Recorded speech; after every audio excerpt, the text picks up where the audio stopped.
வேல்முருகனுக்கு அரோகரா. என் அன்பு குழந்தையே, உன்னுடைய உறவே வேண்டாம் என்று உன் மீது கோபமாக இருப்பவர் மீண்டும் உன்னை தேடி வர, அப்பா நான் சொல்வதை முழுமையாக கேள் தங்கமே.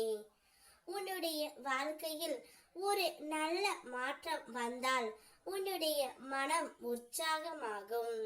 அப்படியான மாற்றத்தை நான் உனக்கு நிகழ்த்துவேன். ஒவ்வொரு நாளும் உன்னிடம் சிறிது சிறிதாக வளரும் முயற்சியையும் தன்னம்பிக்கையையும் நான் காண்கின்றேன். அப்பா முருகா, என்னை எந்த சூழ்நிலையிலும் நல்லபடியாக வழி நடத்துவார் என்ற உறுதியான தைரியத்தை நீ மனதில் பிடித்து இருக்கின்றாய். பக்தி என்பது பூஜைகளால் மட்டுமல்ல, தைரியம், தன்னம்பிக்கை, ஒழுக்கம், செயல்திறன், இடைவிடாத முயற்சி ஒன்று சேர்வதே தூய்மையான பக்தி. அந்த பாதையில் நீ நடக்கின்றாய். உன் கடமைகளை செய்து என் நாமத்தை உச்சரித்து என்னிடம் ஒப்படைத்து விட்டு நீ செயல்படும் போது 8 திக்கிலும் உன்னை காத்து நிற்பதற்கு இந்த பிரபஞ்சமும் நானும் இருக்கின்றோம் தங்கமே.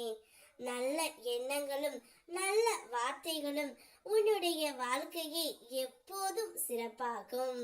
இன்று நீ என் அனுமதியோடு எடுத்து வைக்க போகும் அந்த சிறிய முயற்சியே நாளை நீ எட்ட போகும் சிகரத்தின் முதல் படியாக இருக்கும். எப்போதும் முருகன் என்னுடன் இருக்கிறார் என்ற நம்பிக்கையை வைத்துக்கொண்டு ஒவ்வொரு முயற்சியையும் எடுத்து வை தங்கமே. யாருடைய துணையும் இன்று நம்பிக்கையற்ற நிலையில் நீ நின்ற அந்த காலங்களில் நான் உன்னை பல ரூபங்களில் வந்து தாங்கிக் கொண்டேன். ஆகையால் உன்னை எல்லா ஆபத்துகளில் இருந்தும் காப்பேன். உன் துன்பங்களில் இருந்து கரை சேர்ப்பேன். சந்தேகமின்றி நம்பிக்கையோடு தைரியத்தோடு நீ இரு.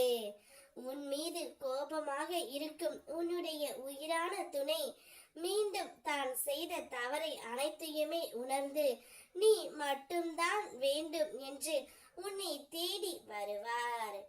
எப்போது இந்த முருகன் அப்பாவை நீ நம்பி விட்டாயோ அப்பொழுதிலிருந்து உனக்கான நல்ல நேரமும் நல்ல காலமும் ஆரம்பமாகி விட்டது.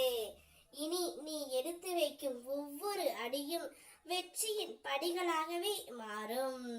நீ எனக்காக செய்ய நினைக்கும் அனைத்தையுமே நீ முன்கூட்டியே செய்துவிடு தங்கமே. ஒரு நல்ல செய்தியோடு உன்னை தேடி உன் துணை வருவார். கூடிய விரைவில் நீங்கள் இருவரும் ஒன்றாக சேர்ந்து இவ்வுலக வாழ்க்கையை ஜெயிக்க போகின்றீர்கள். சந்தோஷமாக இரு. வெற்றிவேல் முருகனுக்கு அரோகரா.